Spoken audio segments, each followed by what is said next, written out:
Let me ask you something. Have you ever noticed how some men barely seem to try, yet women gravitate toward them effortlessly? No flashy tactics, no rehearsed charm, no visible struggle.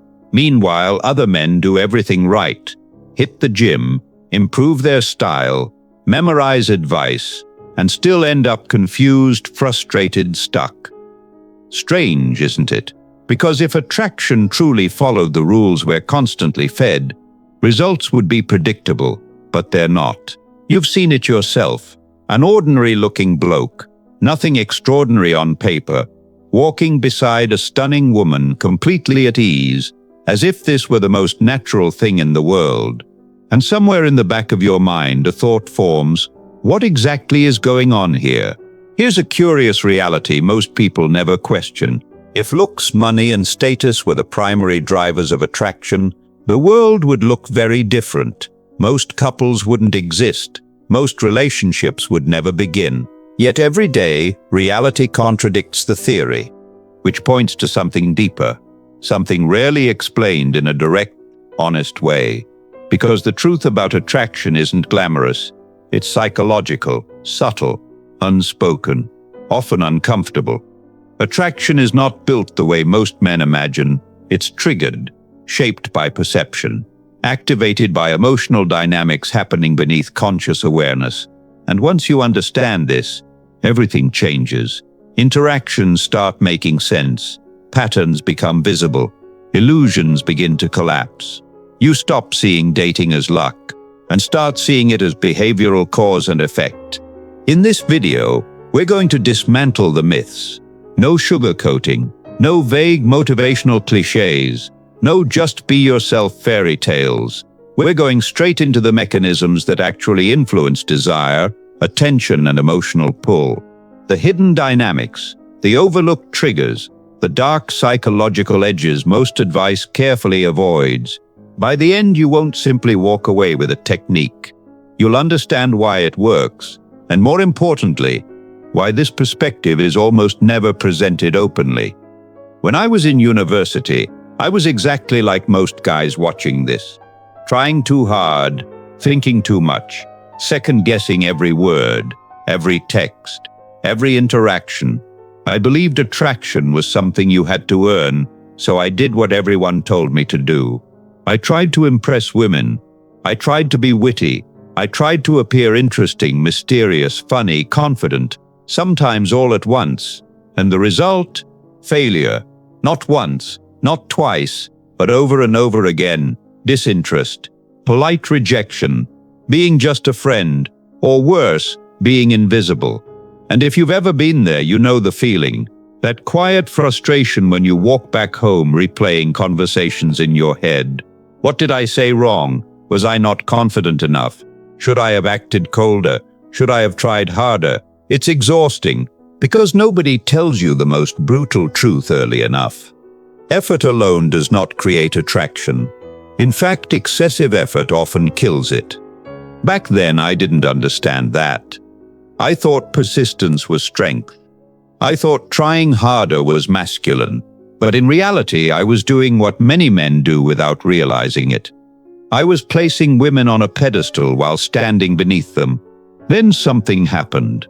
One day, a friend of mine, a guy who interestingly never seemed to struggle with women, handed me a book. No dramatic speech, no grand explanation. He just said, "Read this." That was it. I finished it in a week, and when I did, it felt like a mental switch flipped, like someone had pulled back a curtain I didn't even know existed. Suddenly, past experiences made sense. The mixed signals, the sudden loss of interest, the women who liked me when I stopped caring, the ones who drifted away when I leaned in too much. Patterns I had lived through, but never decoded. That's when I understood something that most men never fully grasp. Attraction is not something you force. It's something you allow, something you stop suffocating. Because the harder you chase validation, the more you communicate need. And need, no matter how well disguised, quietly destroys desire. Once you understand the underlying formula, everything changes. your behavior shifts, your presence shifts, and most importantly, women start reacting differently without you trying differently. Listen carefully now, because what I'm about to explain is not motivational fluff. It's a psychological mechanism, a dynamic that operates whether you believe in it or not. And once you see it, you'll start noticing it everywhere in your past, in other men, in every interaction you observe from now on. And if this video reaches 1,000 likes, I'll put the name of that book in the first comment. Let's move into the principle that changed everything.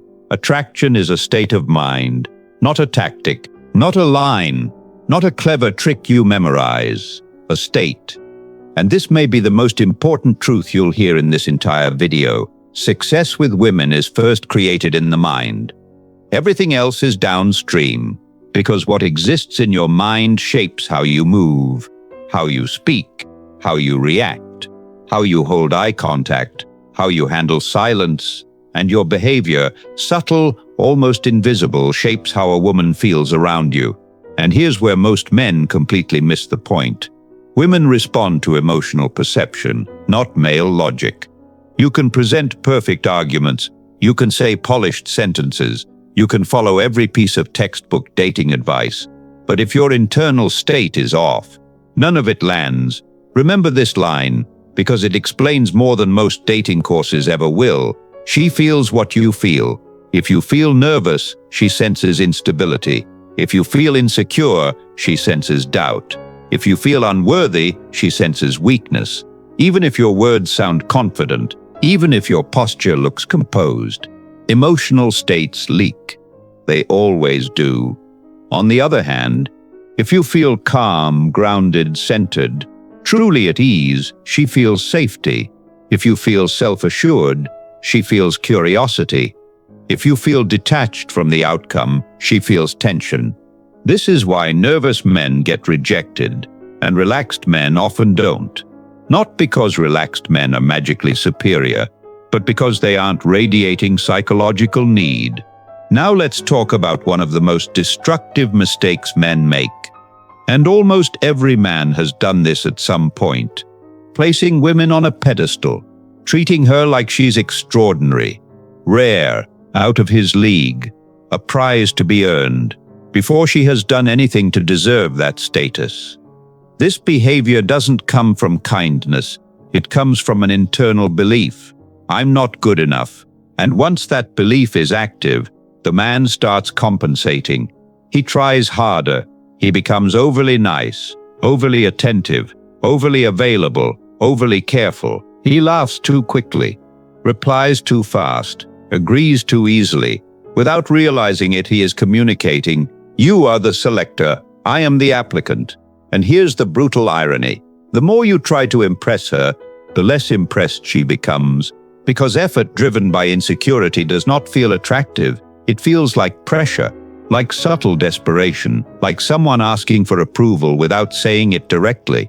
The best way to impress a woman is often the opposite of what men expect.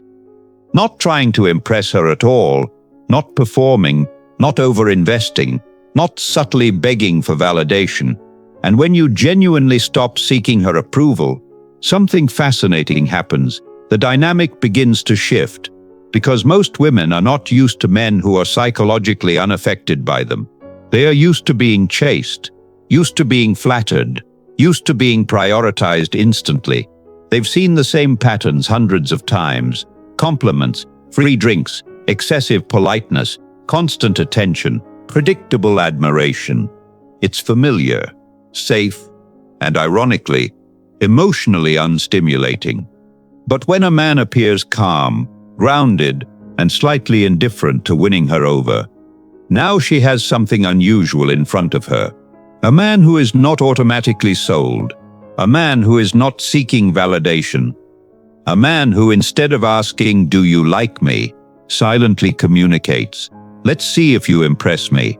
And that is where attraction often begins to ignite. So when a man behaves differently, when he's relaxed, playful, emotionally unpressured, he stands out immediately. Not because he's louder, but because he's rare. Let me show you something.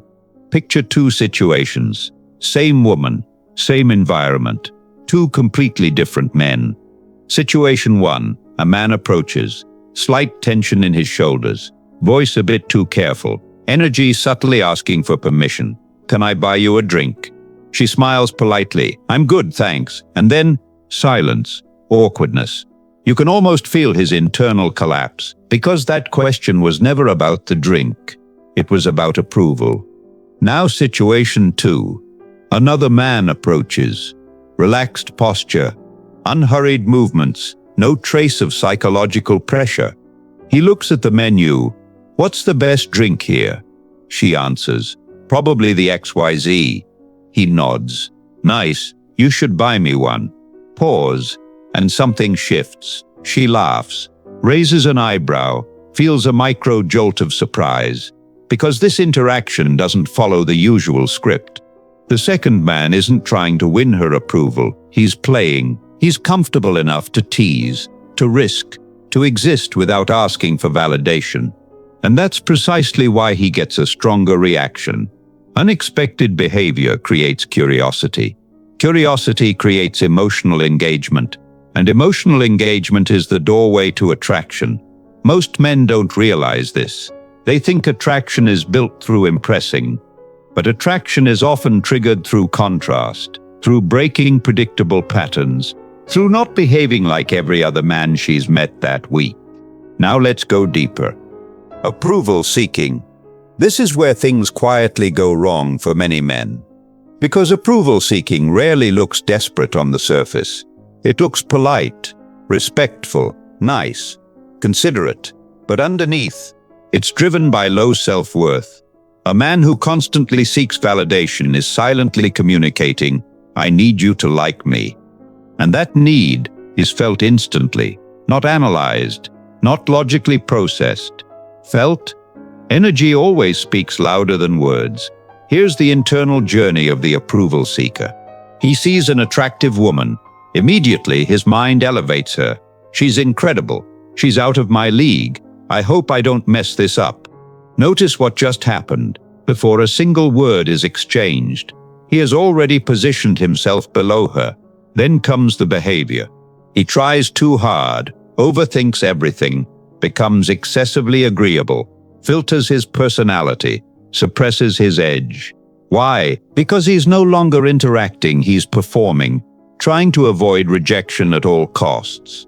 And in that process, he sacrifices the very thing that generates attraction, his psychological power. Because attraction does not grow in dynamics of imbalance where one side is chasing approval. It grows where there is tension, self-possession, emotional stability, where the man is not subtly saying, "Please choose me," but instead embodying, "I am already complete. You're welcome to join my reality." That shift, invisible but profound, changes everything. Now let's flip the perspective, because most men obsess over what they should say, but almost never stop to ask, what is she experiencing? Imagine you're the woman for a moment. Another man approaches. He's overly polite, overly careful, overly eager. His energy is loud in a subtle way. He's trying to impress me, and instead of feeling flattered, she feels something else. Pressure, predictability, boredom, because there is no tension in an interaction where the outcome is already obvious. She can sense it. He wants approval, he wants validation, he wants something from her. And the human mind, especially in attraction, instinctively pulls away from that dynamic. Here's the brutal truth most men never hear. The moment a woman senses that you need her approval, attraction begins to fade. Not because she's cruel, but because attraction and neediness cannot coexist. Desire requires space. Need collapses space. Men who naturally attract women effortlessly, consistently, share one defining trait. They are detached from the outcome. They engage, but they are not emotionally hostage. They flirt, but they are not internally begging. They show interest, but they are not attached to the result. Their self-worth is not hanging on whether a woman smiles, replies, accepts, rejects, and that psychological independence is deeply felt. Rejection doesn't devastate them. It doesn't spiral into self-doubt. It doesn't trigger internal collapse. It's simply data, part of the process. Now consider two reactions. Same scenario. A man approaches. "Hello, how are you?" She responds coldly, "Go away." First man. "Oh, sorry." He retreats, deflated, embarrassed, energy shattered, interaction over. Now second man. Same opening, same rejection. "Hello, how are you?" "Go away." He pauses, looks at her. "Wow, someone woke up on the wrong side of life. My mum warned me about angry birds." Small smirk. "I'm out." Now ask yourself honestly, who controlled the emotional frame?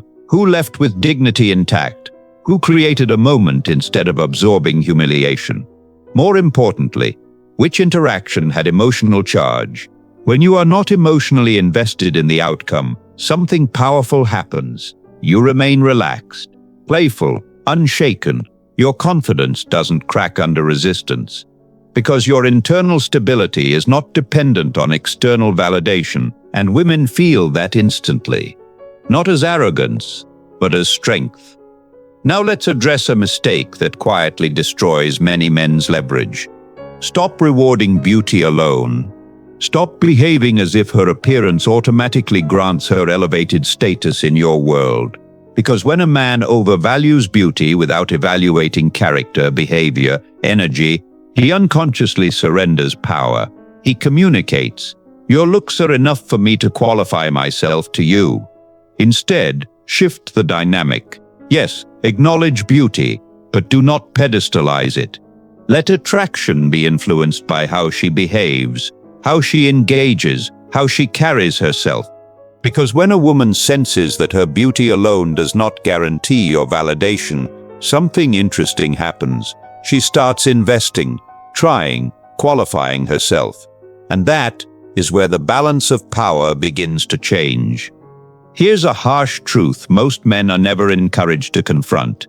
Physical beauty is not earned. It's genetic, random, circumstantial. So ask yourself honestly, why do so many men treat beauty as if it automatically deserves special privileges? Why does a woman's appearance alone suddenly change a man's posture, his tone, his confidence? Because the moment you become jittery, overly polite, or unnaturally agreeable just because she's attractive, you're no longer interacting as an equal. You're signaling inferiority, not with words, with energy. And energy is what she reads first.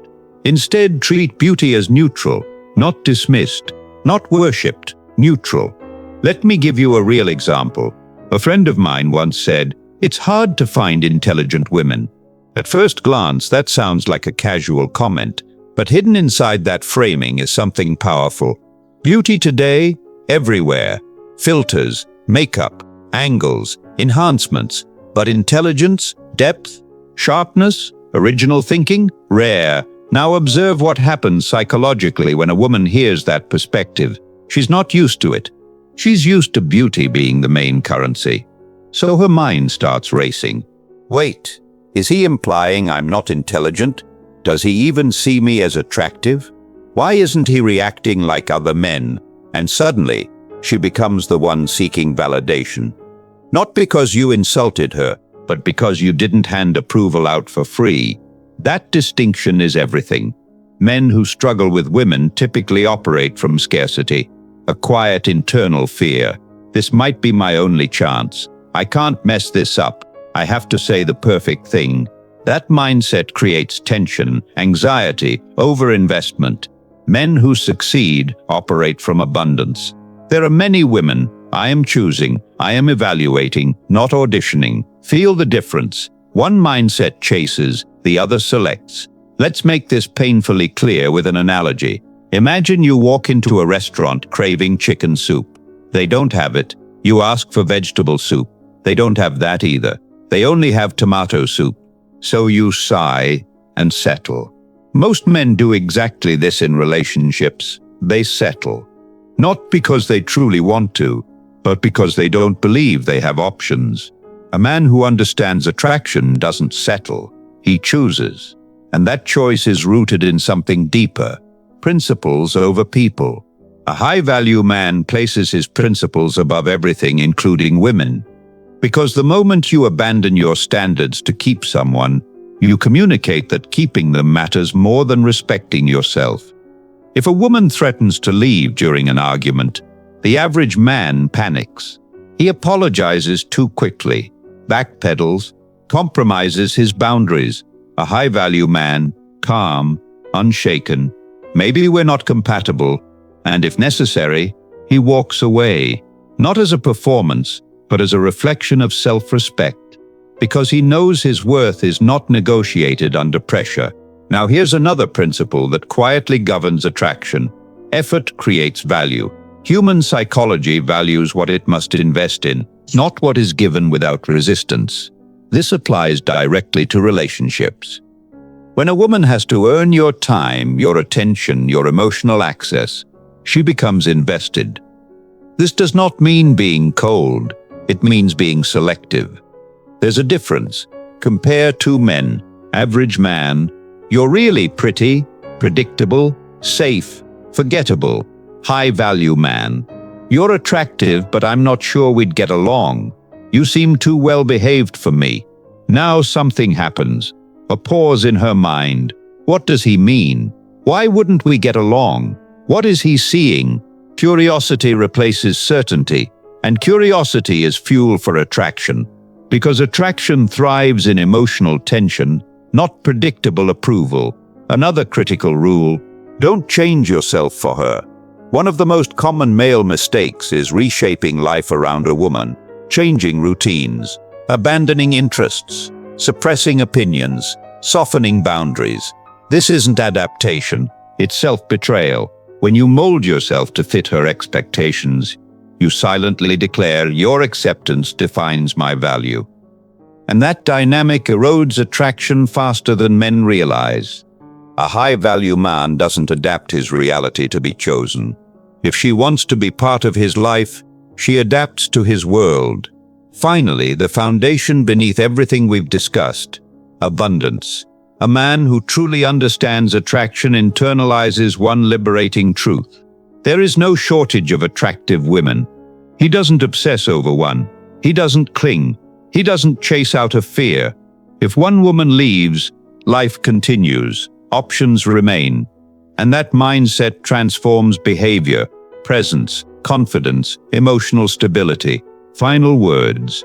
This isn't just dating advice. It's a psychological recalibration.